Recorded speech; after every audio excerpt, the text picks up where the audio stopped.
of the American Association of University Women.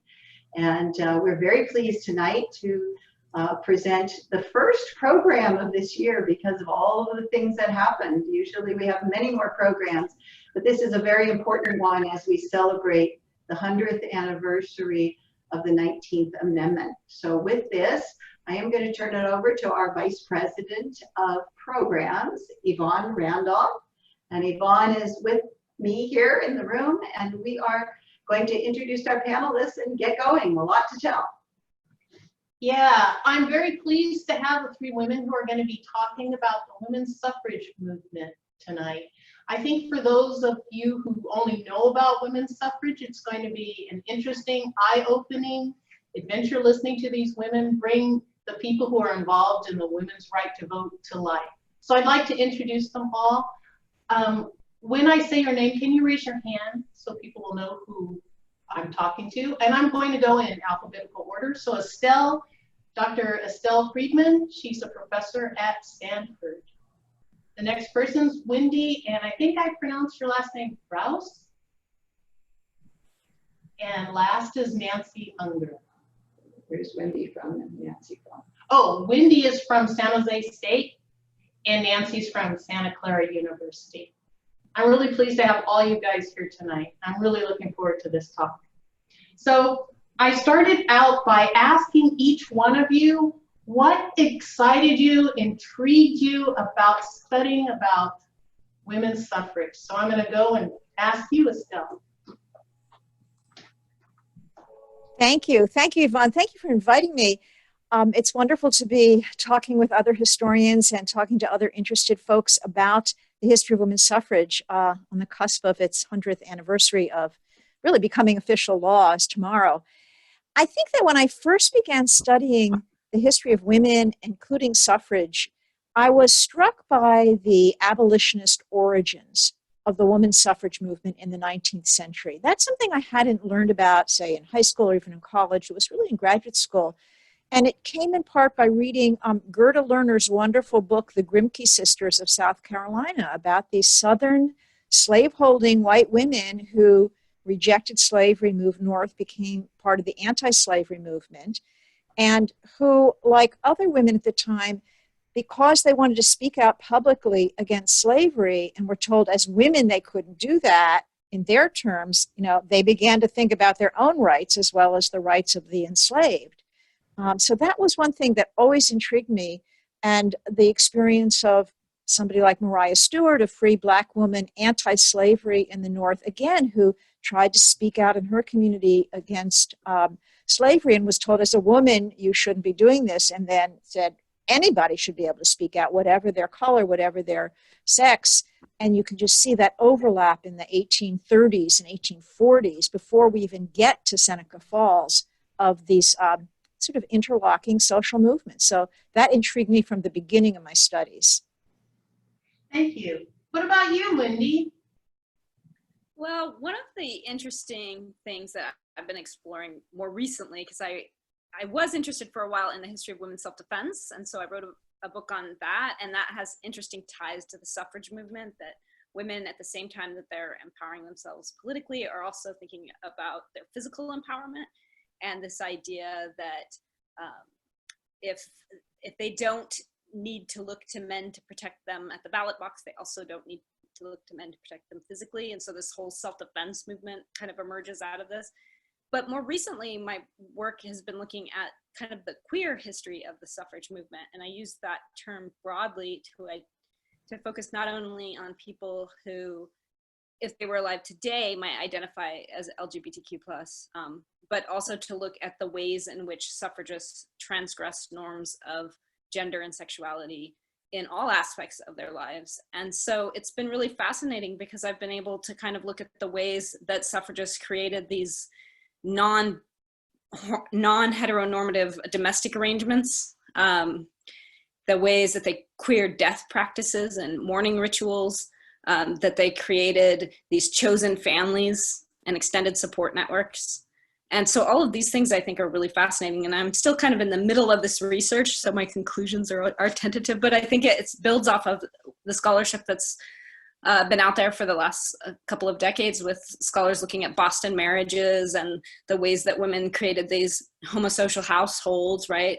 That were sometimes romantic friendships, were sometimes romances, that were sometimes just two women sharing a household together or multiple women sharing a household together.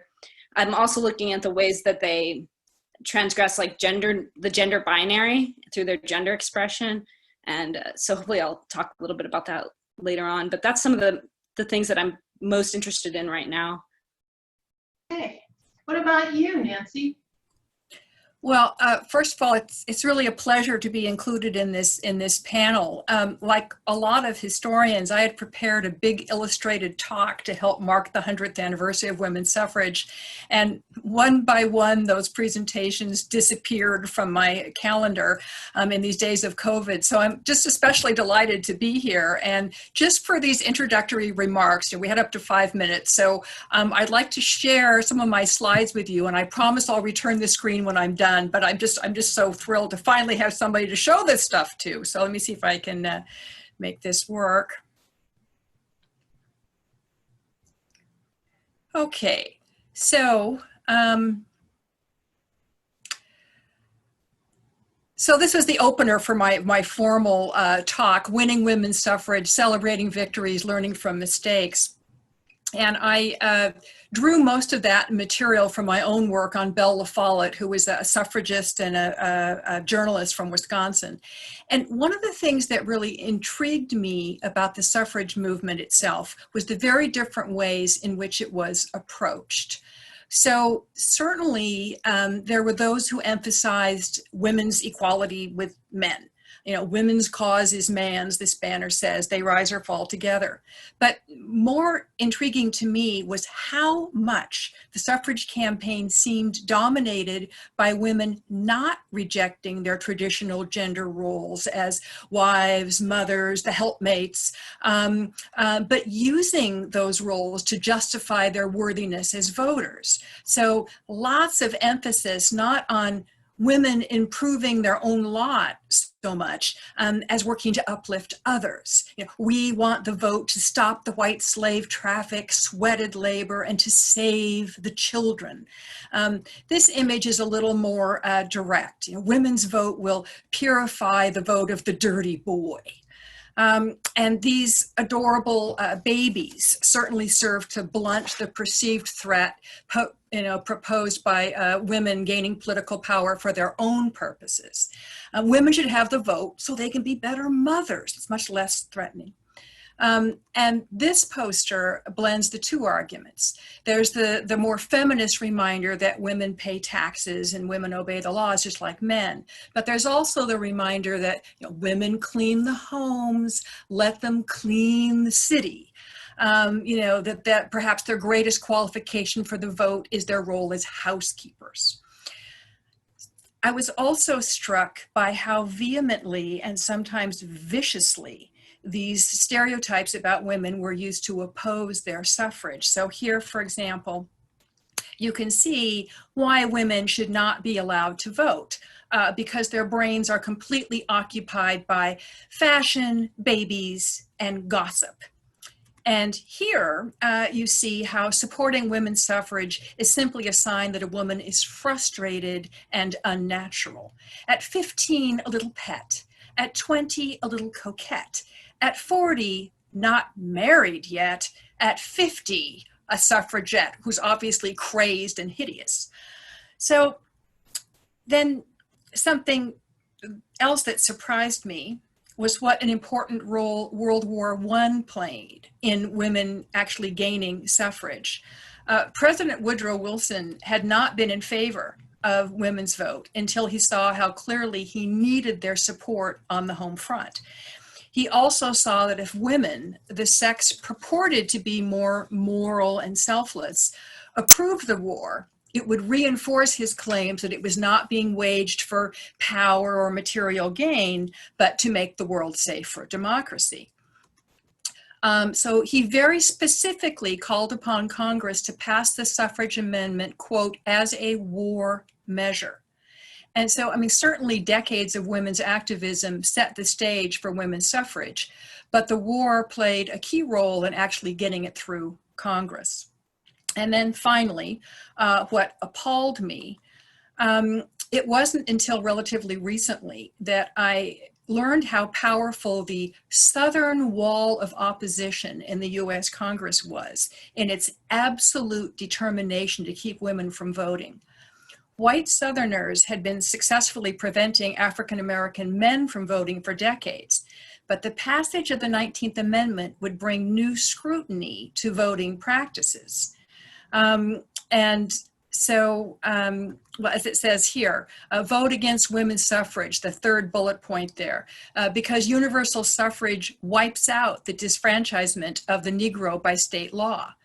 Because of the danger to farmers' families if Negro men vote in addition to 2 million Negro women. And then the final one, vote against women's suffrage because white supremacy must be maintained. Equally appalling was the willingness of many leading white suffrage campaigners to essentially throw their Black sisters under the bus. Even some of my heroes, including Jeanette Rankin, first woman to be elected to the House of Representatives, fell victim to this, reassuring her fellow representatives, there are a lot more white women of voting age in the South today than there are Negro men and women together. So, I mean, there's a lot here to unpack, but those were sort of my original thoughts. Into that I'm really interested in, but for people who aren't familiar with the suffrage movement, can we just do a brief overview of what I'm calling the two halves, which is before the Civil War, after the Civil War? So Estelle, can you talk a little bit about that period from the 1830s up to the passage of the 15th Amendment? Sure. The antebellum period I was talking about a little earlier, and the anti-slavery origins of not only the women I was talking about before, but people like Lucretia Mott and Elizabeth Cady Stanton, who had been at the World Anti-Slavery Conference in London in 1850, where they weren't allowed to be seated as delegates and had to sit in the balcony. Some of their male allies sat with them and talked about doing something about this exclusion of women, and find themselves a few years later, actually it was 1840, excuse me, a few years later, living in upstate New York, near Seneca, and saying, well, we're going to have a conference about women's rights, to which 300 men and women show up in their carriages and start what is considered the beginning of the convention movement in 1848. And so you have these abolitionist anti-slavery origins, and temperance comes in there too. Susan B. Anthony comes to the temperance movement. This sort of social reform, changing society. And then during the sort of period leading up to the Civil War in the 1850s, there's this convention movement where this is when Sojourner Truth, for example, emerges as a member of the suffrage movement, saying, as a Black woman who has been enslaved, I defy these stereotypes that women as a class are on a pedestal. Look what I have had to live through, for example. So you have this overlap in sort of questions of equality of race and gender to some extent. Let me just say, both of those movements are extremely unpopular. They're small, they're radical. This is not the mainstream. But when the Civil War breaks out, the convention movement suspended, and everybody's putting their effort into winning the war and into emancipation. Now, as the other historians know, and probably many people in the audience have probably heard, there is a conflict when it came to the so-called Civil War amendments to the Constitution, particularly the suffrage amendment. In the part of the women's movement, Elizabeth Cady Stanton, Susan B. Anthony, wanted the amendment to enfranchise African Americans, formerly enslaved people, and all women. And others, including people like Frederick Douglass, who chaired the Seneca Falls Convention back in 1848, felt this is, quote, the Negro's hour. We need to get Black male suffrage, and then we can think about women's suffrage. And it caused an enormous split in the movement. indeed into two separate suffrage organizations post 1869, the National and the American. And they eventually merged in the 1890s into the National American Women's Suffrage Association. But historians have talked about a shift from that coalition around race and sex, a belief in equal rights, to a much more conservative and conflicted era in the late 19th century, even before the 1890s, where, and Nancy Unger alluded to this, not only around race and sort of white women, particularly Southern white women, but Northern women supporting them too, would say, if uneducated Black men can get the vote, why not educated white women? Or it's not just about African American men, it was about immigrant men who could become naturalized citizens and vote, even if they didn't have the same education as middle class or elite white women. So you see, and it's in the context of a period of hardening lines around race in the post-Reconstruction era, the era known as a period of scientific racism, when these ideas about white supremacy get supported by social Darwinist thinking, of sort of rampant industrial capitalism and beginnings of corporate capitalism, when there's all these class issues as well. Hierarchies are really hardening in the society. And a lot of these white women suffragists go along with, we want to be in the citizens who vote category as white women we'll go first. We didn't get it with Black men, but Black men were being disenfranchised by the 1880s, by the 1890s, by the 1900s. And in a way, white women sort of missed the point that the suffrage was certainly equally, if not more important to Black women who wanted to fight for their race rights as well as their rights as women. I'll stop there for a moment because there's so much more one can say about both the rhetoric and the language and the racial divide that takes place, that leaves us with, as historians, having to be very careful about, on the one hand, crediting these women with a long struggle politically, but also criticizing them for the exclusions. Not everybody was exclusive. There were Black and white women in suffrage organizations together in the North. But when it came to the national level, they would sort of bow to the Southern white women and say, oh, we won't invite them to the meeting because we don't want to lose you, our Southern white sisters. So there was a lot of double standards going on. And, I kind of would love Nancy to talk more. You alluded to Jeanette Rankin in terms of, here's somebody who is so important in the movement, but, has some of these blinders that we have to acknowledge in the context of racial and racist and nativist thinking at the time. So we have a question about why it's called suffrage. Nancy, you want to answer that? Well, I used to know the answer to this question, but suffrage, Estelle, Wendy, help me out here. What is the word suffrage? It comes from, is it the Greek, the Latin? Actually, I saw this very recently, and I'm trying to remember that, but when we think of to suffer, not in the sense of suffering, but to give someone the space or the right, in this case, it's the right to have a role as a citizen, the right in a democracy to vote. But the common root actually is with suffer. And as I understand it, to suffer fools gladly, that you but you give people this space, you give them the right, you give them their voice, and in this case it came to stand for the vote. And I should just say, in the United States, usually the term was suffragist. In England, it was tended to be suffragette, and in the United States, suffragette was often used as a diminutive, like these little lesser voters or would-be voters. So I'm always correcting people to say in the United States, suffragist is really the language we prefer.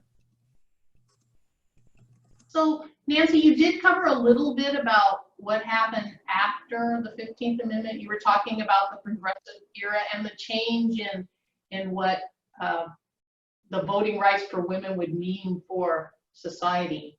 But at that time, after the 15th Amendment, there were other people who were looking for voting rights too. I noticed that Native Americans were able to get voting rights in 1924. You know, and so how? Native Americans don't become citizens until 1924.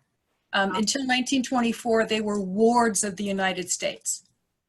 And so did they have to separate themselves from the rest of the women's voting movement in order to do that? Well, I mean, basically, they're simply an oppressed class, and as Estelle was suggesting, it's not only African American women who are kind of being thrown under the bus, but a whole variety of immigrant groups, and then in addition to those, also Native Americans. So, I mean, we, as Estelle said, I thought very well, it's a fine line between admiring and being grateful to these white middle and upper class women who really did bring, women the vote, but it's disappointing and frustrating when you see how very sort of self-serving it was. It was so much of it really was based on class and race, economic class and race. And so, yeah, it wasn't, Native Americans, like I say, men and women aren't even citizens until 1924. Well, I came across articles talking about, for instance, there was one woman, Mabel Ping-Wong Lee. She was actually at the head of a parade, and she was walking with the suffragists. She wanted the vote, but she, Chinese Exclusion Act. And even the Black women after the 15th Amendment passed and the movement was increasingly marginalizing them.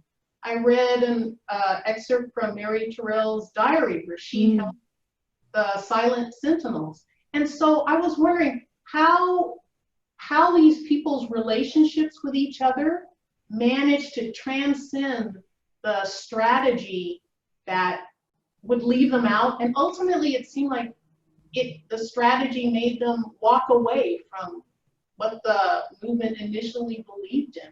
I think they managed to work together.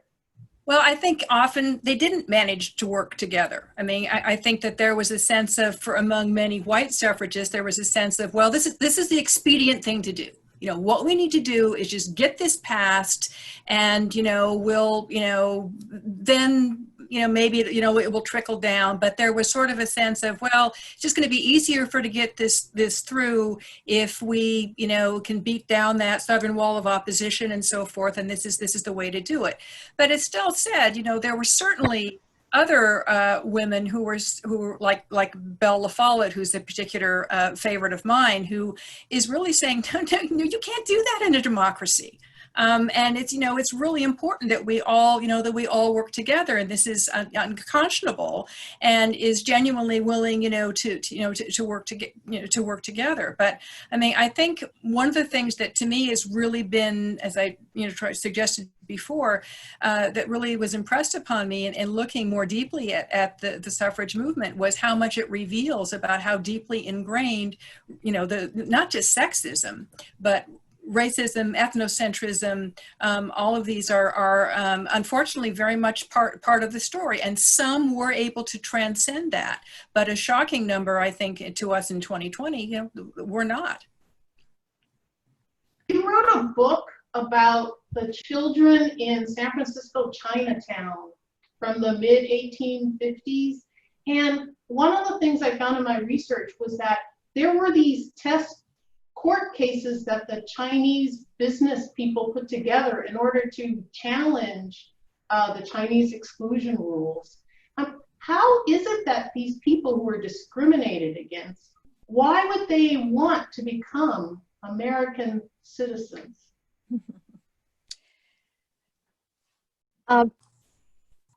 Shall I speak to that? Sure, go ahead. Or why don't you go first if you have something? No, go ahead. Well, I have a couple of thoughts that in economics has a lot to do with all of these stories. So why the push for Chinese exclusion is a lot about the fear of labor competition.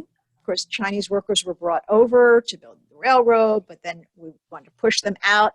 So much of the opposition, and right here in San Francisco, for example, in this area, came from the white working men who didn't want to be in competition with what they considered cheaper and possibly large numbers of Chinese workers coming in.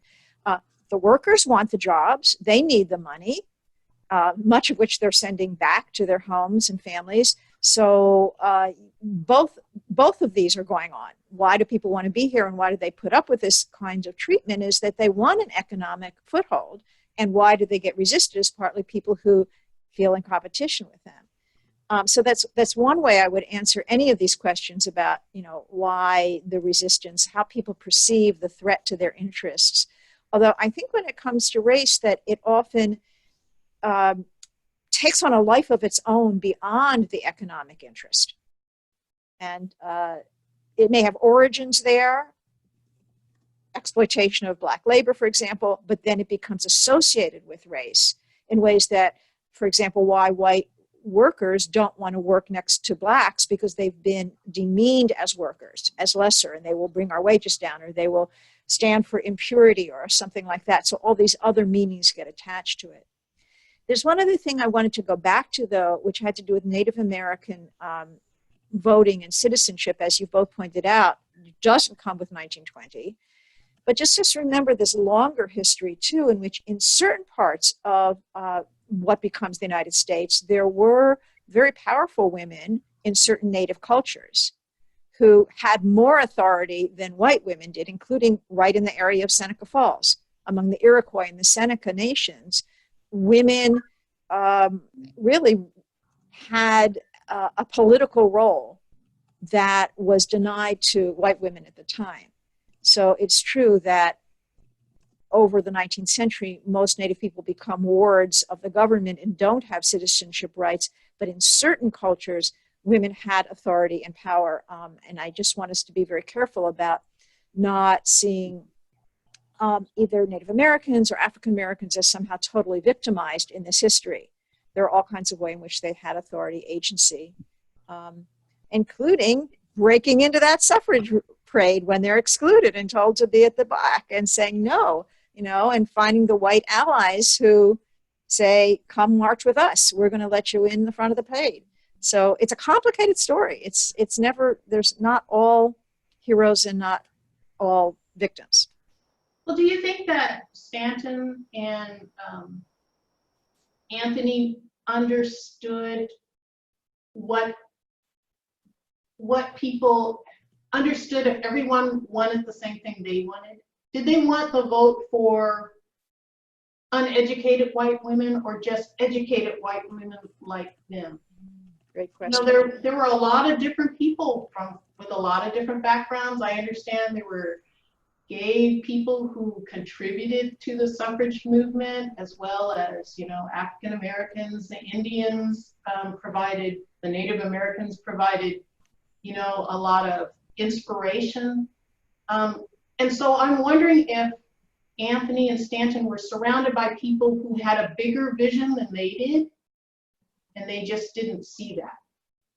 Is that possible? I think that everybody came to the movement with their own interests and goals and motivations. And I think that they came to realize over time that they needed to focus on the single issue of getting the amendment passed, especially after 1890, when they really start to focus to narrow that down. Because if you think about it, before that, they were talking about all kinds of issues impacting women's lives, from dress reform to family violence. And I think they started to realize that they were coming apart over some of these issues. For instance, like Dr. Mary Walker, I don't know if you've seen pictures of her, but she was an advocate of dress reform well beyond the point that Stanton and Anthony dropped that issue, because Stanton and Anthony realized that that issue was getting them a lot of media attention that they did not appreciate, that was contributing to the stereotype of suffragists as these mannish women who are going to literally wear the pants and take over the roles in the family. And so they dropped dress reform as an issue, but then you have people like Mary Walker, who is continuing to push that issue well into the late 19th century. She gets arrested several times for wearing pants. They ask her, why do you wear men's clothing? And she says, I don't, I wear my own clothes. And so she's continuing to push for that more radical issue. But I think that those people get marginalized in the movement too. Just as women of color get marginalized in the movement, so do people working on these other issues that are considered more radical. Because I think they're trying to market it and package it in a way that's palatable to the general public. Like, you know, look, we only want the right to vote because it'll make us better wives and mothers, right? And so then you see the maternalist rhetoric, that kind of social housekeeping that Nancy was talking about. You start to see that be more of the emphasis after 1890, especially because they realize that publicity campaign is working to counteract this mannish, man-hating suffragist image that had really dogged them in the 19th century. Yeah, I remember, Nancy, you mentioned that Belle LaFollette, she had this argument, this big tent view, you said, of how to persuade people to accept voting rights for women. Do you want to talk a little bit more about that? Well, I'm always happy to talk about Belle LaFollette. I just love her. And to take Wendy's point, she had some brilliant things to say on all kinds of things. She said that, you know, the fact that women can't get into their own dresses is the best argument I've ever heard for why they shouldn't have the vote. It's like, you know, it's ridiculous that we, you know, dress as we do. She says, what custom could be more barbarous than a 10-course dinner? You know, she just says, you know, women's time is being wasted on fashion and all this stupid stuff. But Wendy, you're exactly right. Then she decides that, you know, this it's too distracting. People only want one message, and so she focuses on the vote. And Yvonne, to answer your question, the big tent that I talk about is that she kind of tries to give something for everybody. On the one hand, she gives very feminist arguments. Women should have the vote because this is a democracy, for crying out loud. And she testifies before Congress and talks about this, and just some very, you know, commonsensical men and women work together. It's all very, you know, very inclusive, but she knows that's off-putting to and threatening to a lot of people. And so she also couches it in the very traditional terms of women should have the vote so they can be better wives and mothers, so that they can vote for pure food and they can, you know, do the kinds of things that will make the home safer and better. And so, I mean, it seems to me that these arguments are kind of mutually exclusive. You really can't say men and women are equal, and, you know, it's ridiculous to emphasize any kind of differences. We are all citizens and so forth. And at the same time be saying, oh, but, you know, women really should have it because of this, their maternalism and so on. But she does. And I think it's one of the things that makes her so successful as a suffrage campaigner, is that she you know, she gives something to everybody. So I think that it's you know, sometimes I think, oh my God, is she in one speech, you know, she'll really hit on both of these themes, but again, like, it's very inclusive, and she doesn't turn off anybody. I thought that was interesting because she's a contemporary with Alice Paul, and she was such a radical, you know, shame them, you know, get in their face. And yet, you know, we know Alice Paul, but we don't know Belle LaFollette. So yeah, well, Belle LaFollette has the advantage or disadvantage that her husband is a U.S. senator. And so, you know, when people know the LaFollettes, that's who they tend to know. On the other hand, she strikes me a little bit like Eleanor Roosevelt, in that she can go out and say all kinds of things that her husband can't say. You know, she's not worried about getting reelected. And so she's the more radical of the two, at least in her speech and her writing. But being married to a U.S. senator also opens doors for her. It gets her speaking engagements and press coverage that, you know, that I don't think would have happened for, you know, to this woman from Wisconsin. And she's interesting. At first, she finds Alice Paul very off-putting. She thinks that Alice Paul is too strident, and that that picture I showed of the silent sentinels, protesting in front of the White House, she thought that was going to turn off too many people in Congress, and she knows a lot about men in Congress. But as time goes on, she comes to really appreciate and respect Paul more and more when she sees the kind of press coverage that she's getting and the attention that she's getting.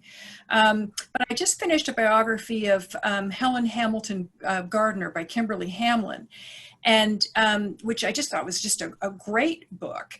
And Hamlin is just tearing her hair out because she says Alice Paul and those silent sentinels are turning off all the conservatives in Congress who maybe I've been trying to persuade them, to support women's suffrage, and they see these strident women and they're really turned off by that. So it's interesting, one woman's hero is another one who's ruining the movement. It's really a bizarre thing. Estelle, did you want to chime in? Oh, you're muted. You finish up, Nancy, and then I'll mention something, follow up. You good?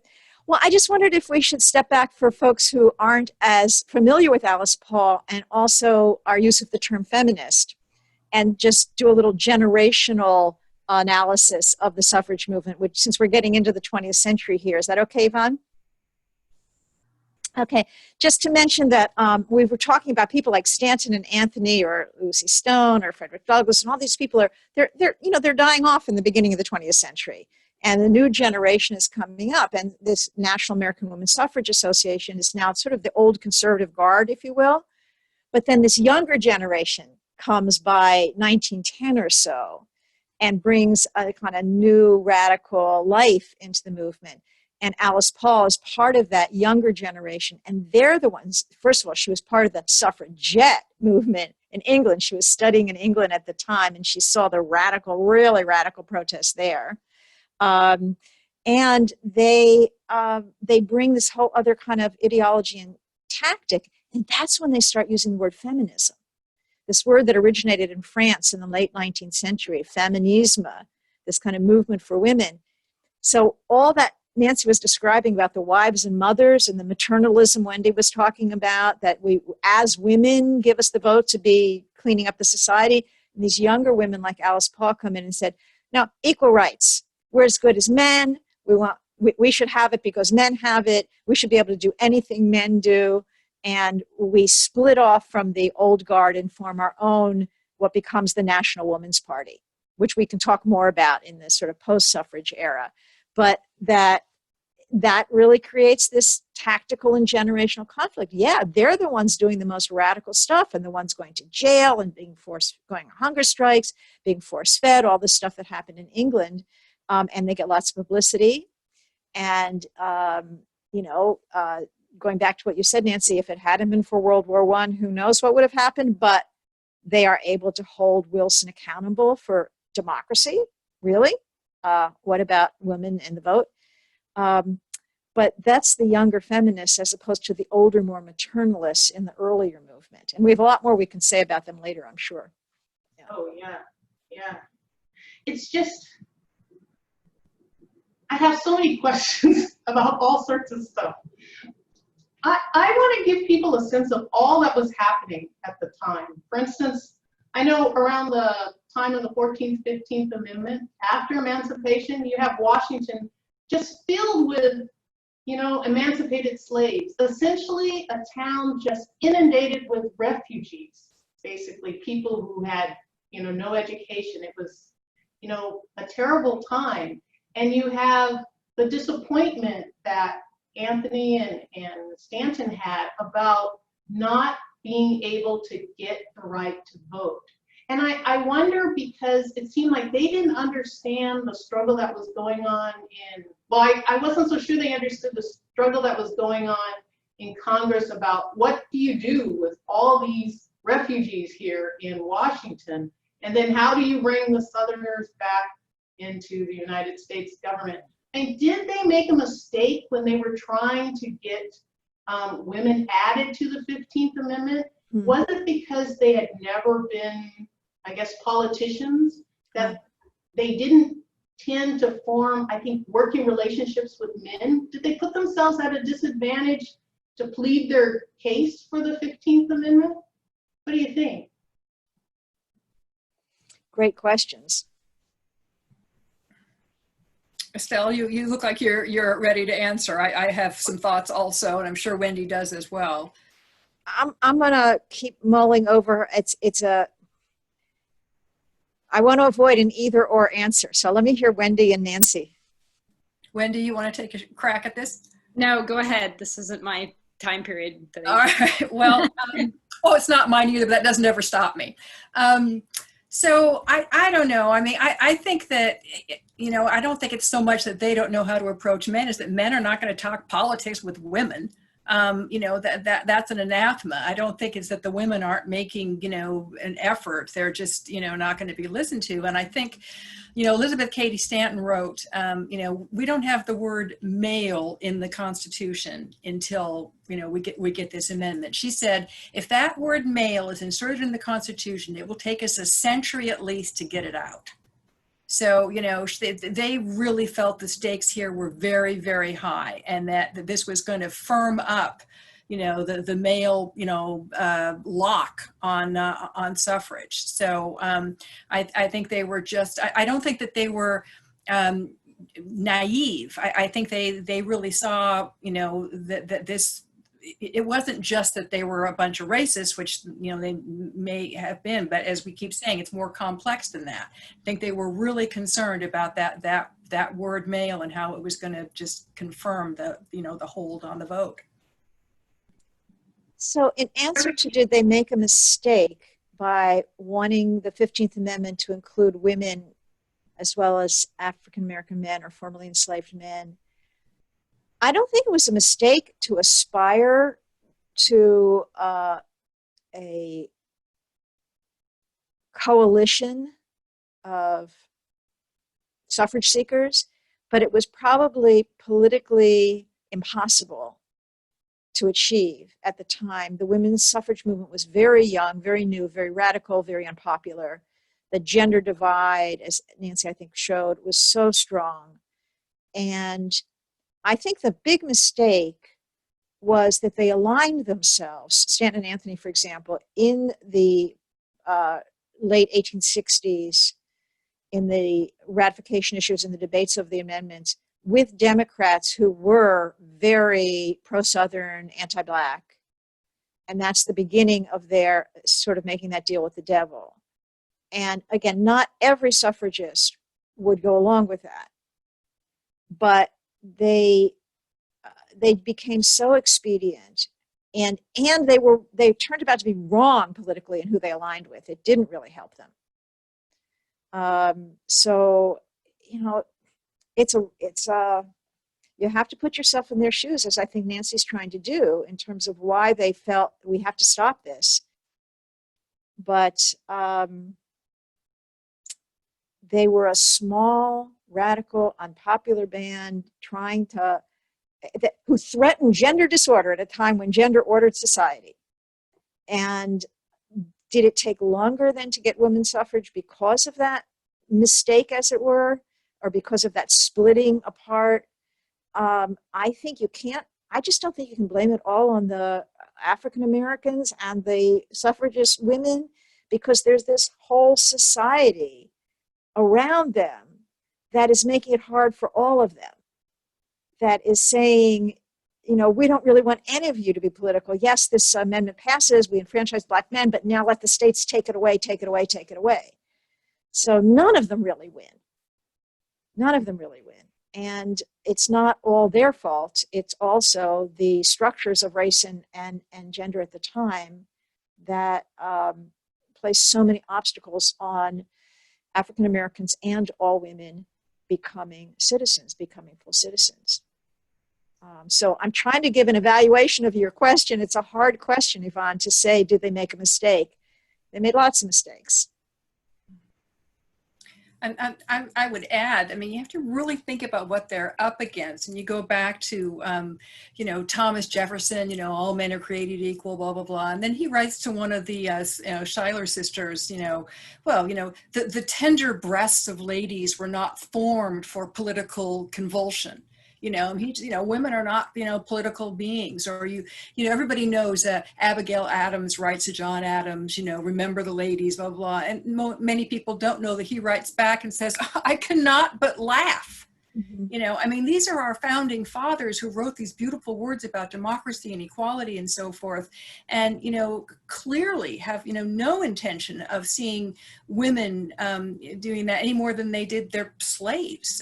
So I think that there is such a powerful, you know, male dominance politically, economically, in so many other ways when you really look at what, you know, this, as Estelle keeps saying, this very small, very radical group of women was coming up against. I think that, yeah, they made plenty of mistakes, but I think that some of them within the context of their times make a little bit more sense when you really think about what they were up against. Well, I was wondering, because in that time, it seems that there's an acceptance that equality isn't really an idea that people believe in, that there are just people better than other people. You know, we talk about class. People who should vote should be educated people versus people who are ignorant, things like that. And so I wonder if their vision for women's rights was the vision that we hold now for human rights. Did they believe, like even the abolitionists, did they believe that beyond eliminating slavery, that blacks should be treated equal to whites and, you know, all the other races treated equally? Or was their sense of fairness and equality different than what we think now?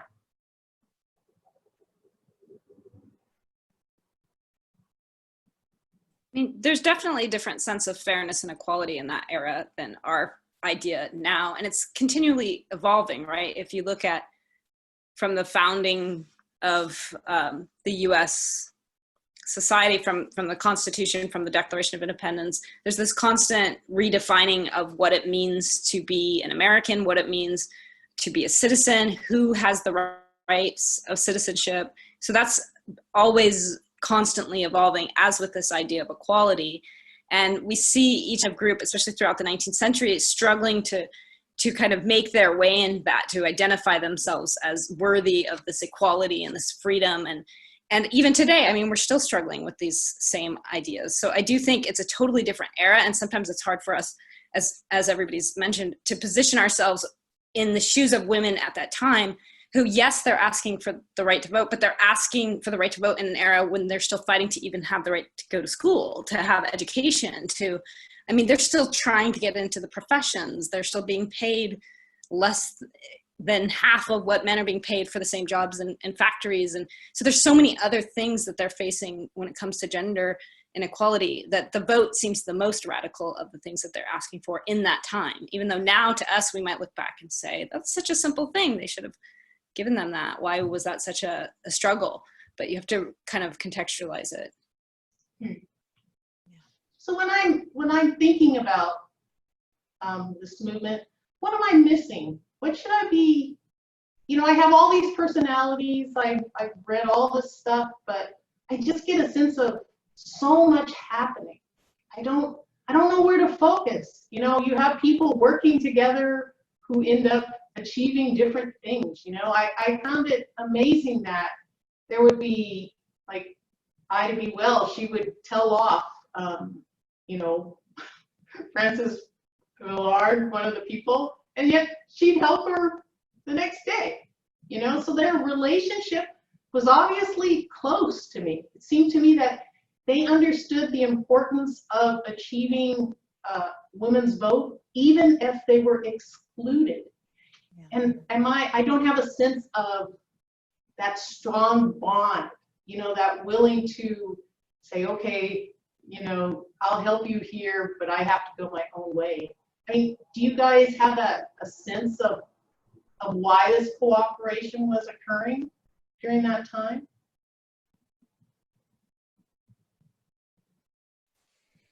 It's interesting you should use Ida B. Wells and Frances Willard as an example because they were so notoriously at odds with each other.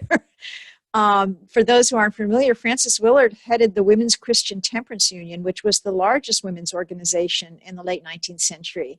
And if this is news to you, temperance was a women's issue because husbands who drank tended to be husbands who abused or husbands who spent the money on something other than their children and their families. And it became a suffragist organization. I mean, Frances Willard was a socialist and a populist and a suffragist.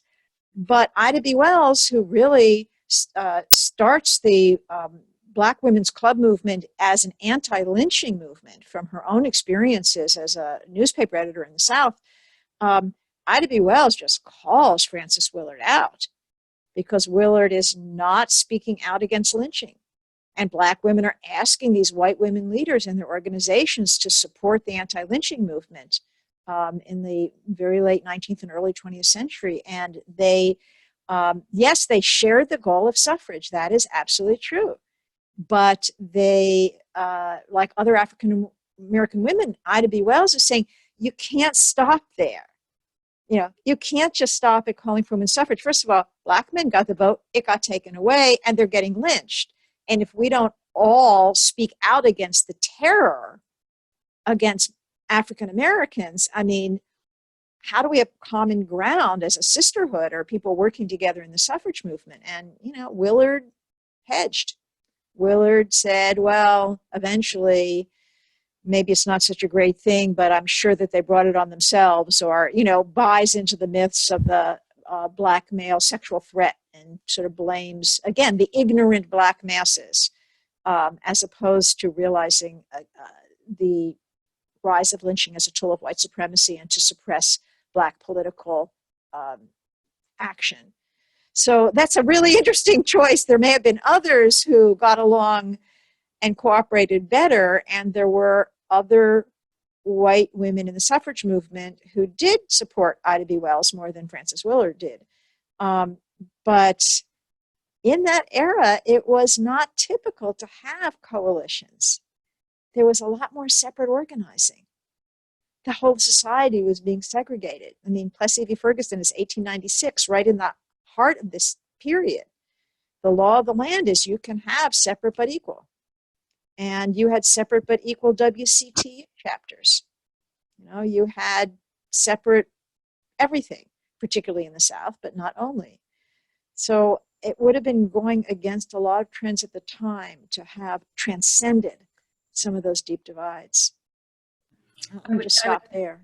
Can I give a shout out to Belle Squire, who was actually a white woman who helped integrate the parade, the suffrage parade, alongside Ida B. Wells. And what's interesting about Squire is that they had this goal, this vision of integrating the suffrage movement, right?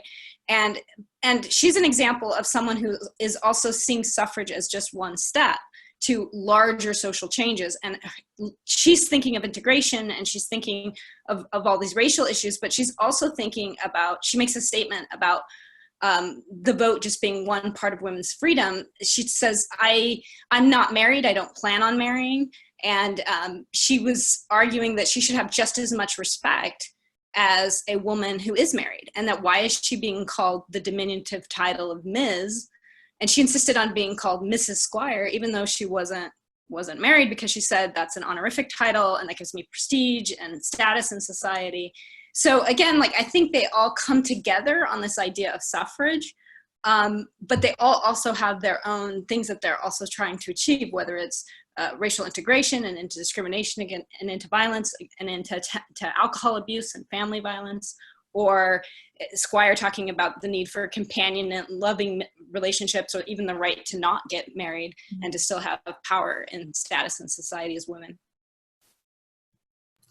I would just add, Yvonne, to your question of, you know, alliances, we do see what the so-called Mink Brigade, these wealthy women who are, trying to help, working class women and support their causes and work together for suffrage. But even those links, they only go so far. And, when working women start talking about more radical movement, some of the, the wealthier women, step back. It's like, well, no, we want to help you, but, not to overthrow the capitalist system or, or anything else. So I think that, there, as Estelle is saying, this was not a society that tended to have a whole lot of cross class, cross race, and so forth. Yeah. There are certainly examples of it, but it wasn't something that that you see a lot of during this period. In fact, Nancy, I don't know what you think, as you're the expert in the progressive era, but would you say that, thinking of like the Women's Trade Union League and some of the other efforts, that the women's movement may have had more cross-class alliances than the society as a whole, even though the women's movement faltered in terms of true cross-race alliance in the later period? But when in terms of the labor movement, that I think that, what do you think? No, I think that's fair to say. I think that's fair to say. But I mean, I don't think anywhere is it, really, prevalent or powerful. Yeah. Under the impression that the labor unit and the unions really did make a big push to get things moving, though, when they engaged all those women. Well, yes and no. I mean, one of the reasons that middle and upper class women were organizing for working women was when unions were not. When unions were not paying attention to them or looking for a living wage that the male breadwinner would get. And feeling that young working women would just go off and get married. And so it was often these white women allies, let's say, who came into the labor movement to support organizing and push on some of the trades the women were in, like the garment industry. And again, this is largely white immigrant women. African-American women could not necessarily even get those kinds of jobs at the time. Could I go back to something I think Wendy brought up a few moments ago that I wanted to bring as context? Because, Yvonne, when you were talking about all the different moving parts that were going on here, and you think about the actors, but there's often this deeper context when you talked about fighting for education in the 19th century, and that's the first foot in the door very often in any kind of women's movement, feminist movement. But over the time we're talking about, like from the 1830s and 40s, when there's just beginning to be common schools, and then there's some female academies, but in the late 19th century and the early 20th century, more and more women, not just elite women, but more middle-class women, it's becoming possible for them to get higher education. And there's an image, I think maybe one of your images, Nancy, of the college suffragists, or, that these women are becoming part of what feeds the suffrage movement. So there's a shifting ground from you can only be a wife and mother to women who expect to do some kind of work, either professional work or volunteer work in addition. And the fact that for all this talk of motherhood, women are having fewer and fewer children.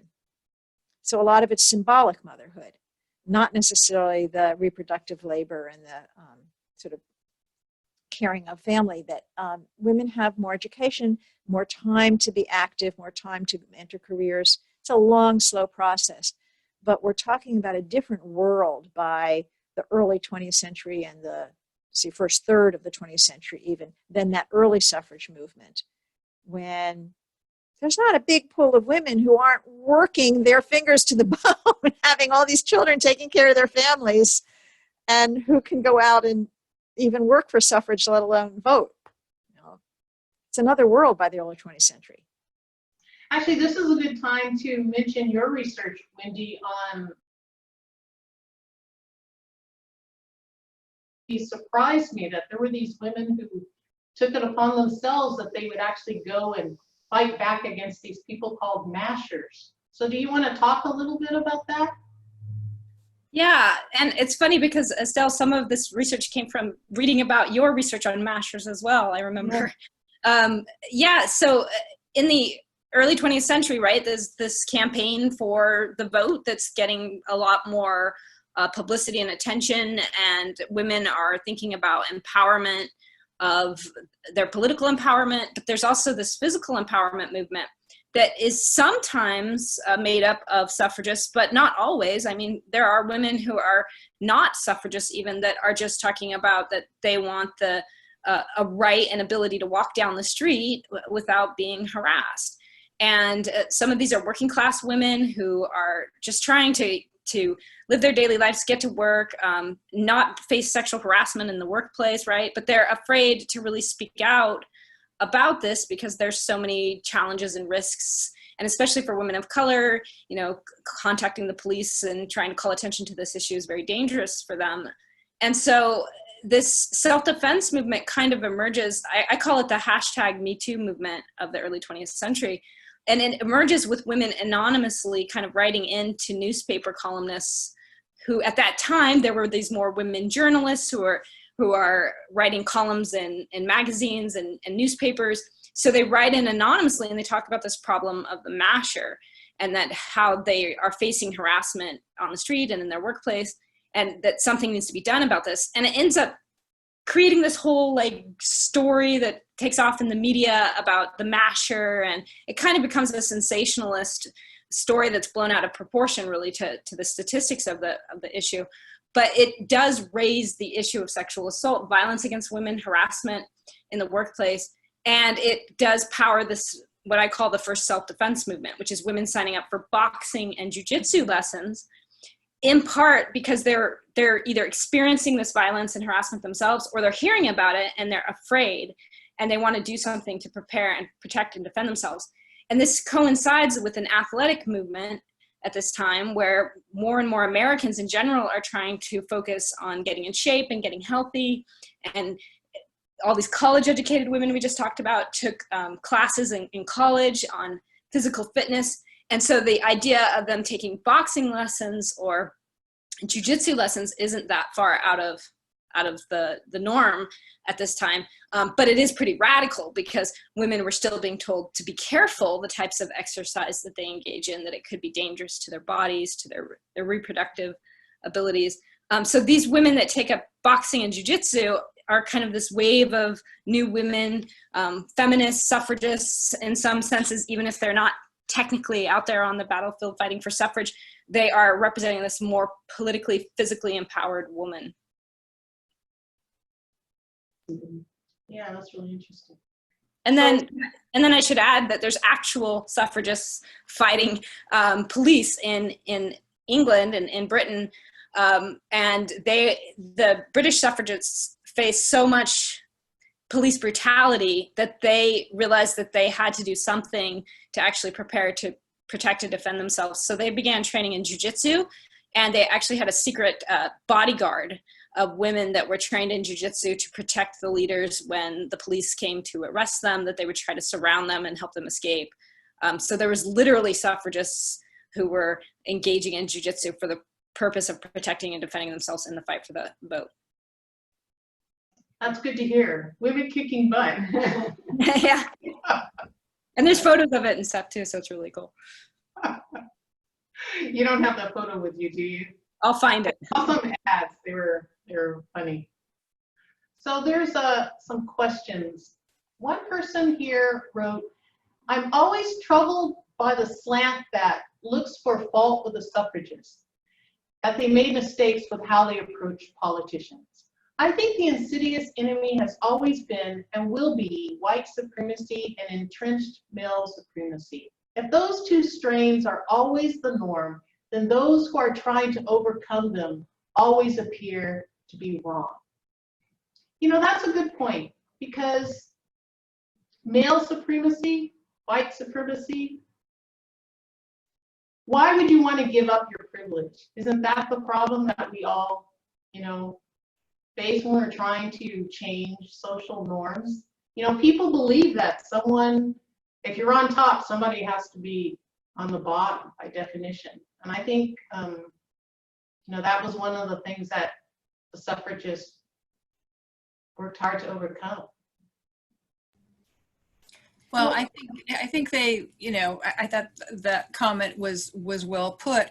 And I also think, you know, it's not, these aren't just sort of widely believed things. I mean, one of the things I have my students look at are, you know, medical books from this time that, you know, that make it very clear that women's little pea brains, you know, cannot handle higher education. You know, they'll become sterile because it will, you know, suck up all of their reproductive juices. That, you know, we have the medical profession, we have ministers speaking every Sunday about women as the weaker sex, you know, that the male is, you know, preferred by God as the God-given head of the family. I mean, there are such overwhelming reinforcements throughout society at so many levels. Again, it's not just kind of undercurrent or, you know, sort of dog whistly stuff. It's, you know, it's mandated, it's the law, it's what doctors, ministers, what, you know, everybody is telling you. So it's really, really entrenched.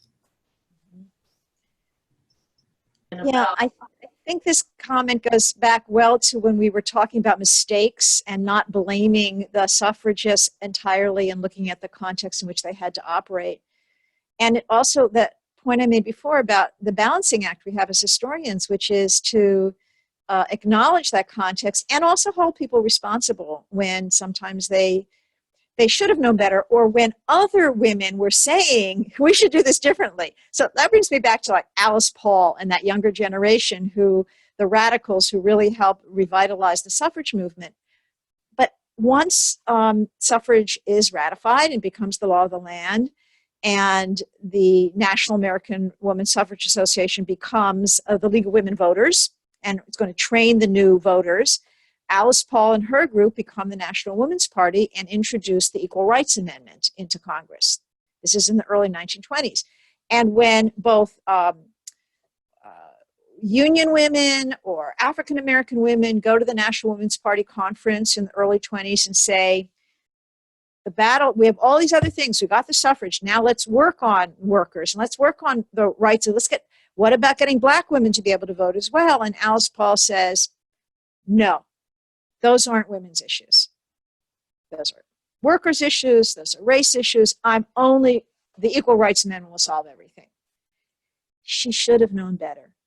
Lots of other women like Florence Kelley or Mary Church Terrell, or all these women around who disagreed with her. At that point, she should have known better.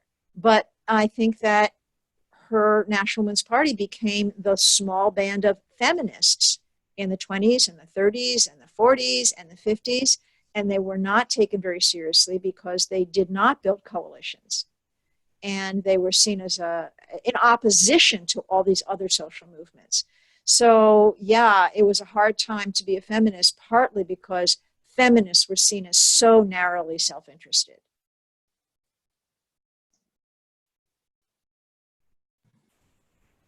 So of all these different people and personalities, who do you admire the most?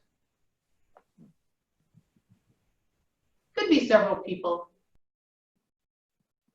Actually, you know, I admired Susan Anthony because she was so focused and she went out to change something and had no idea how tall the mountain was going to be and how long it was going to take.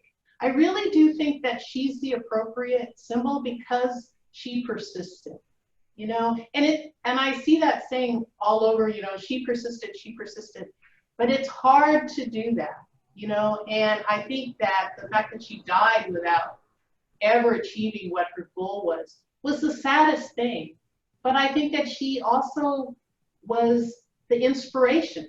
If there's something that's worth having, you go at it for as long as it takes, you know, and hope other people take up the torch.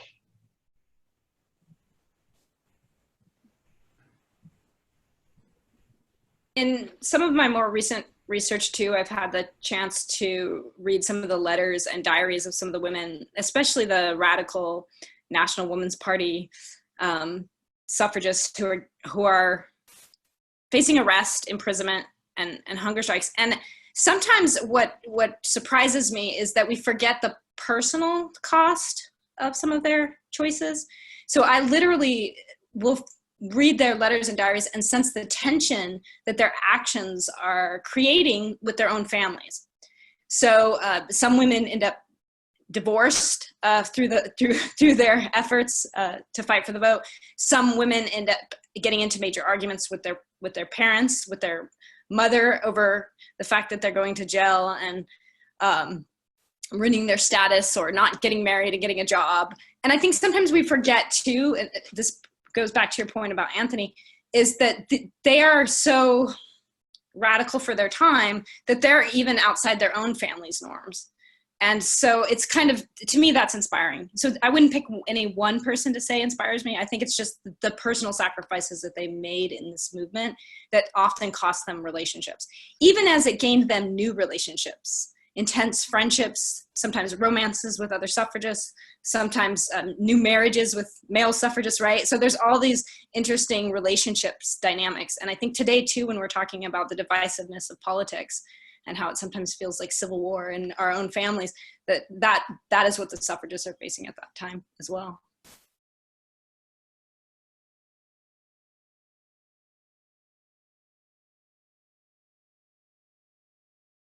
Unmute.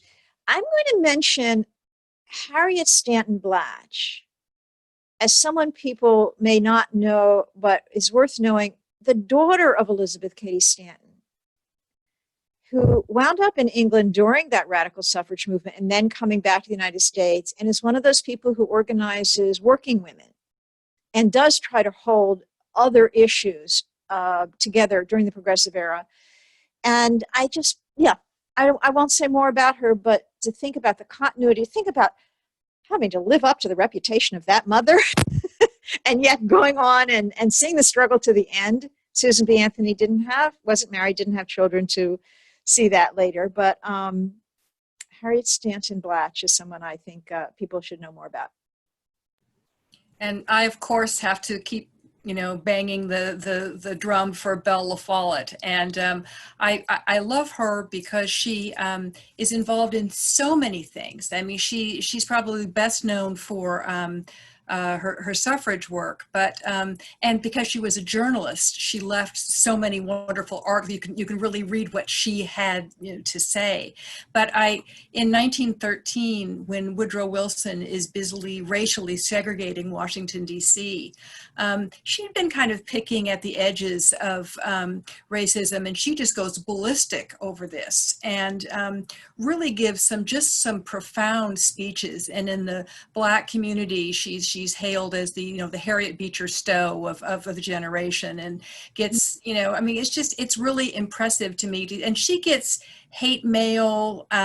She's called a disgrace to the white race, and she just perseveres. And I also am amazed because they were not a well-to-do family. They're living on his salary as a U.S. senator, and they're raising 4 children, and she's, doing, all kinds of stuff without, the massive funding that a lot of these women were pretty well to do. But I'm really taken by her because, after suffrage, she continues to fight for racial equality. She's a pacifist. She gets very involved in before and during World War I, and then after the war, trying to stop the buildup of armaments. And I mean, it's just amazing to me to see somebody, all of these are of just one piece to her. How can we make society better? And this is our obligation to do it. What I don't like about her, and what I don't like about a lot of these women, is there's not a one of them that I want to go have a beer with. They seem so humorless. And maybe that's just the price that you pay, in this such an oppressive society. But and even her family says, for God's sake, mother, lighten up, just for 5 minutes. But she can't, because there are all these problems in the world, and she feels it's her obligation that she has to do what she can. So it's really admirable, but it's also just exhausting. That's one of the things that really, I think we're all sort of suggesting this, that these women are They are very hardworking, and they just never seem to let up, which is why they are able to achieve things despite all these amazing odds. But, you know, God, it's just, you know, it makes me tired. On the question of humorless, are you familiar with the cartoonist, the suffrage cartoonist? I believe her name was Lou Rogers. Wendy, have you come across her at all? But she did a lot of the images that we've seen and used in our classes, but there's a little sense of humor in there sometimes, as well as sense of outrage. So I recommend those. Yeah. Yeah, that would be a welcome. I'll take a look, because there, yeah, it's, I mean, there's some there, but like I said, Bella Follett in particular is just like, oh my God, you know, just once, just a little moment. But she, you know, life is too serious, and she's got to keep at it. You know, I tried very hard to find a photo or a picture or something of Susan B. Anthony where she wasn't looking so grim at the camera. And I never found one. I just, you know, I assume she had a sense of humor. I did read a few contemporary newspaper articles about her where they mentioned how grim and humorless. They made a big deal of the fact that she seemed so unattractive to them, you know? Well, I think some of that is, you know, you didn't want to appear frivolous. Or, you know, I mean, you wanted to be taken seriously, and so you tended to look serious. You know, and I think it was bad enough they had to wear all that, you know, those clothes that so branded you as, you know, as a woman. So I think some of that was calculated. Well, also, you didn't have snapshots at that time. You had to be sitting still, you know, for a portrait. But I think some of it was really calculated to say, we are serious, you know, take us seriously. Ask about communication. How did these women communicate with each other? I mean, these are letters going by U.S. Post Office, keeping them all together. That's just fascinating. And telegrams. There's a lot of telegrams too, especially during the time of the imprisonment of a lot of the suffragists during the Silent Sentinel campaign. And I find the telegrams really interesting. Hazel Hunkins sent a telegram to her mother saying, "I'm going to jail with some of the finest women in America. So see you soon." It's just funny reading the telegrams. So you didn't get the mom's telegram back, like? Oh, I've read the mom's letters back. She's not happy. Yeah, that's an interesting mother-daughter relationship. Her mom keeps kind of pushing her. Well, her mom's concerned about the reputation, right? Because she's hearing all about her daughter's actions through the newspapers in the small town, and she's like, "You're ruining your reputation." Eventually, she seems to kind of get over that, but she never seems to get over the fact that she wants her to settle down, get married, have a job closer to home. And Hazel Hunkins keeps pushing back on that, saying, "I'm having the best time of my life. I'm meeting so many wonderful people. I'm learning so much, and I'm never going to have this chance again." And so she really delays marriage as long as she can. You do have a question about what's one book that I should read about the women's suffrage movement from the 19th century to today. So it goes back to that message of what happened after it happened, and where do we learn about that? Estelle, when? I don't know if there's one book that comes up to today, but there's been a number of books published very recently. And the one that I'm going to mention is Martha Jones, historian named Martha Jones, which is largely about African-American women and political authority and suffrage. And I'm also, if you don't mind, going to plug a book of mine because, 20 years ago, one of my esteemed colleagues, Tara Vanderveer, the women's basketball coach, said to me, "Is there one book I could read about the history of feminism, the stuff you teach?" And I said, I can't think of one, and so I'll have to write it. So I turned my lectures into a book called No Turning Back, The History of Feminism and the Future of Women.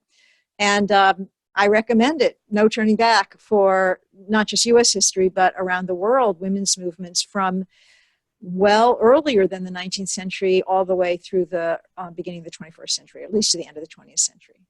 And I would second that nomination. I think that's a fantastic, that really is, it's a fantastic book. I think that'd be the one that I would recommend.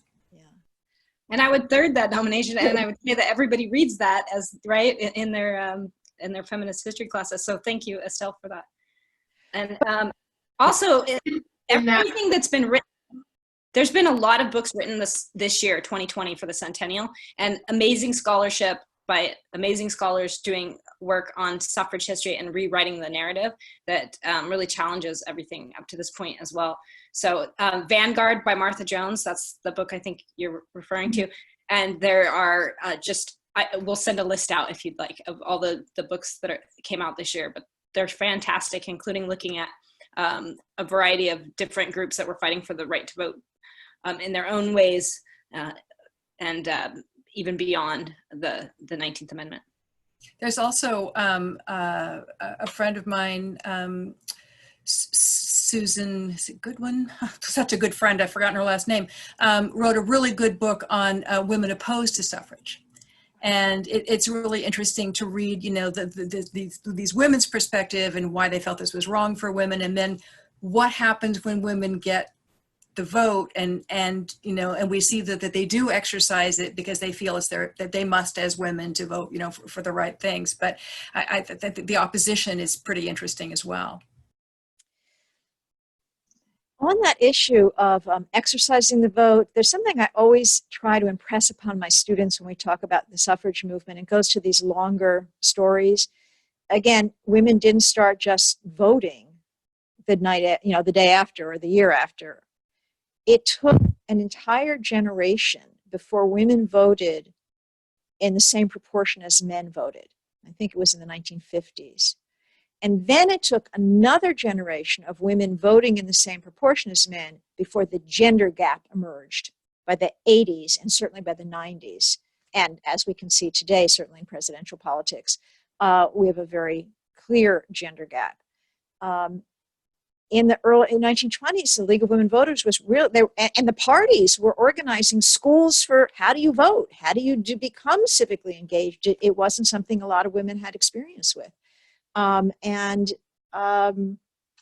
Many women voted the same way their husbands did for a long time, and that has changed. And women vote independently. They vote, and then African American women, yes, they were unable to vote in the South, but where they were able to vote in the country, outvoted white women. That is, they voted in higher numbers than white women did as soon as they got suffrage whenever they could. And we can see again today this continuity of how important Black women's votes are in American politics. Tell me what happened with Alice Paul, because she sort of drops out of the narrative after, you know, the 19th Amendment. No. Yeah, I don't know what she did. Well, as Estelle said, she's the one who really sort of takes over the narrative and says the ERA is the solution to all problems. And Belle LaFollette is watching her at a conference, just saying, what happened to divorce rights? What happened to working women's rights? What's happened to, you know, and Alice Paul is like, no, it's just all about the ERA. And she, you know, she bangs that drum and really sort of has the whole spotlight and keeps a lot of women marginalized for a very long time. And plus she lives to be 1,000 years old, you know, and she's still very outspoken. And she lives to, I believe she's in her 90s when she dies. No, she hangs on for a long time. And she, as Estelle says, she's not listening to anybody else. She knows the Equal Rights Amendment is the answer to all things, and that's all there is to it, and is actively working against all kinds of other things that women are, you know, are trying to do that are gonna protect women and you know, promote their interests. And she's just not having it. So she's intractable. She was apparently very charismatic. And so people who got bound up with her as her acolytes or her followers stayed really loyal. So there's this small band, and there's a number of very wealthy women who fund the National Women's Party, which is how it can survive through all these decades, even though it's so small and unpopular. So there's, people who just go through their life as young women in the teens and the 20s and continue to be part of her push for the ERA. And I'll be really curious, Wendy and Nancy, how you teach this, but lo and behold, those little old ladies in tennis shoes from the National Women's Party, who have been pounding the pavement of Congress all those decades about the Equal Rights Amendment, and even get on the party platform in the 40s and get it through Congress, begin to get it heard by Congress after the war. They are there in the 1960s when the Civil Rights Act is being debated in Congress. And they are going into Southern segregationist Howard Smith senator's office and saying, like, you need to put women in here, not just blacks. And it's part of the reason that we have Title VII of the Civil Rights Act, which is why we get the EOC and why we get NOW and why we get liberal feminism. So there's this continuity between the National Women's Party lobbyists in Washington all these years. So they had cultivated him for years. And they deserve some credit for keeping the equal rights flame alive when, you know, the labor movement, Eleanor Roosevelt, social justice, women reformers did not want to be associated with feminism because that was the National Women's Party's single issue. But they were there when things began to turn and liberal feminism came of age, and then they begin to die off. So yes, very curious if that's the way you teach it or if you have a different opinion of their role. So that's a question, that's how do they teach it? Yeah, so how would you teach about this movement to like a elementary school sixth grader? You don't have to teach I don't know, all of it, but how could you present the subject? Well, there's a reason that I chose to be a university professor, and that's because I can't imagine teaching kids. Occasionally, my son is a teacher, and I'll go give a guest lecture in his classes, and it just terrifies me. I want to be in a room where people want to be there. They've signed up to take my class. I don't know how anybody is a teacher in the lower grades. I find it very, very intimidating. And I think it's a lot of it is because I have given presentations to teachers on how they can incorporate women's history or LGBTQ history in their classes. But what's so daunting to me is they have a list as long as your arm of all of these things they have to cover. And it's just for the various testing and the state requirements and so forth. And it's just very, I would find that very frustrating to deal with that. So I consider it my job to say, okay, here's how you can do double duty. You know, you can do women's history while you're covering, you know, these various aspects of what you have to do. But I think there's a reason that so many people don't like history. And I think so much of it has to do with the way that that it's not the way that the teachers teach it. It's the way the teachers are required to teach it, or the kind of stuff that they're required to cover. So that's kind of a rant that doesn't really answer your question, but at the foundation of it, that's my response. I teach in the teacher education program, and I would similarly rant along with you because as I look at the standards and I look at the framework for teaching K-12 social science history, there's very little women's history in there, actually. There's quite a bit of ethnic history. There's quite a bit of social history. There's quite a bit of history of politics, right? Civic action, but there's not a ton of specific focus on women's history. And most educators I know don't even cover the suffrage movement itself. And that's unfortunate. So for many of us in the teacher preparation programs, we're just trying to get them to cover suffrage, just cover that, at least cover suffrage, right? At least cover Seneca Falls. And I know that there's this big, larger debate among historians about, you know, deconstructing Seneca Falls and deconstructing the 19th Amendment as the end of the women's movement. But at the K-12 level, we're just trying to get those topics even still covered. And those are still a struggle to get in there. So it's just, it hasn't really caught up with what's happening among scholars at the university level. Yeah, you mentioned how the research, there's so much more research that's been published recently, and I guess it's changing people's understanding of the narrative. is it also helping to revive and maybe get people more excited about, you know, movements for human rights? Because I found it inspiring. You know, when Estelle, when you were talking about coalitions, you know, it's like, yeah, they all had different things and they found commonalities. And especially now that resonates with me, where everyone is here and there, you know. And actually, I thought that the suffrage movement would make a really, really good mini-series, maybe 2 or 3. You know, there's a lot in there, you know, you could appeal to a lot of different people. So, you know, maybe. No, I agree with that. And I think all of us feel a certain amount of frustration that this 100th anniversary, I mean, there were so many events planned, so many wonderful things, and COVID came along and just kind of, shut it all down.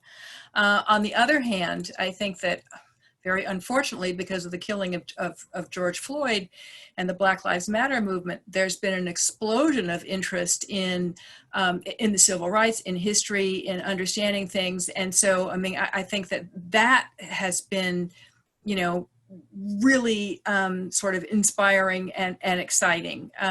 But it sure hasn't been the year of women that I think, a lot of us were anticipating. Getting towards the end here. It's 8:30. Okay. So maybe some closing. So we have to, it's 8:30, so we're going to close things down. So I'd like each of you to just say what you think about the movement that didn't get across tonight. Because, we were bouncing all over. I was asking all sorts of questions. Is there something you'd like to convey to our audience? When I talk to my students about it, I try to emphasize that what's inspiring about the movement is that these are women that perceive a problem and are attempting to address it, right? And even though we've talked about all the shortcomings and all their inadequacies in addressing all of the issues, that they are active agents of change in their own time. And that I try to use that, especially with K-12 students, to talk about, how are you an active agent of change? What are you doing to bring about the revolution of sorts in your own life? So I think that that's the one thing that does resonate with the suffragists and progressives in general, right? Is that they're all fighting in their own ways for their own issues. And it's really inspiring. I will say 2 things. One is that social movements tend to need both their moderates and their radicals. The moderates work on the inside as best they can. They try to bore from within. The radicals make them look respectable and bring in new blood and new ideas. And you see that in the early 20th century suffrage movement. You see that in the liberal and radical feminist movements in the 60s and 70s. But the other thing I'd say is, going back to something we talked about from the beginning, I do think that social movements are strongest when they are in alliance and coalition, and that you always have to be careful of that balance of the single issue and not losing sight of who are you excluding by your focus. The focus is important, but so is the broad view.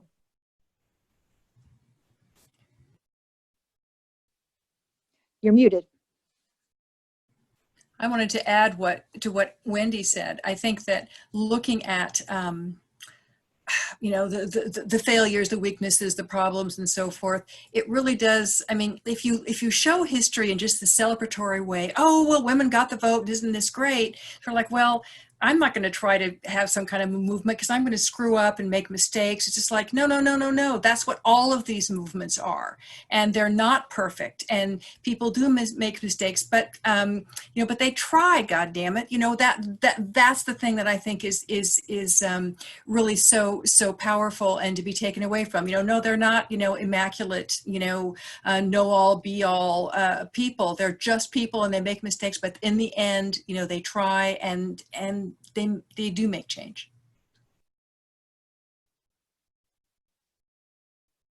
Did you have a question? No. Do you have a question? No. You're okay? And I think we're most of just our getting thank yous.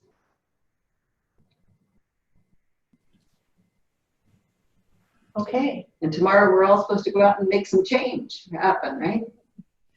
Well, we do have an election year, and we all have a job to do, not just in voting, but in getting out a fair vote and keeping voting rights alive for those who have them and expanding them for those who deserve them and do not have them. We've got a big job to do. Big job. Yeah. Women are very important this year in the election. Yeah. Let's hope they all vote. Well, thank you so much for on behalf of all of us, I think, for this opportunity. This was really a great discussion. We appreciate being part of it. Lovely to talk with my sister historians and sister AAUW folks. Yeah, I want to thank you all for participating in this.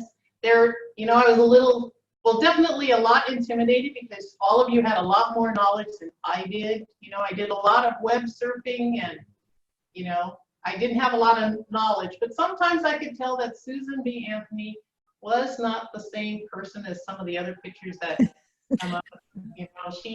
I don't know how she fits in with Cheryl Tagues. She would come up, her picture would come up sometimes. So, I don't know. So I'm just really happy that you guys came here. And I thought this was a really interesting discussion. Yeah. I definitely will read your book. I'll read the book about self-defense because I thought that was great. In fact, I'll read all of your books. I read Views and I have to read about Bell. yeah, I listened to lectures. I listened to Estelle's lecture about the women at Stanford and Nancy, your lectures, and Wendy. I got one lecture that you did where you were talking about women's self-defense. So it's all very, very interesting. I wish I had taken some history classes when I was in college. It's never too late, Yvonne. Never too late. Well, Never it's just too those late. 13 colonies. I just felt, I just can't go do it anymore, Thank you all so very, very much, and have a wonderful day tomorrow celebrating the 19th Amendment. Happy Centennial. Thank you so much. Good night, everybody. Be well. Bye. Bye. Bye-bye.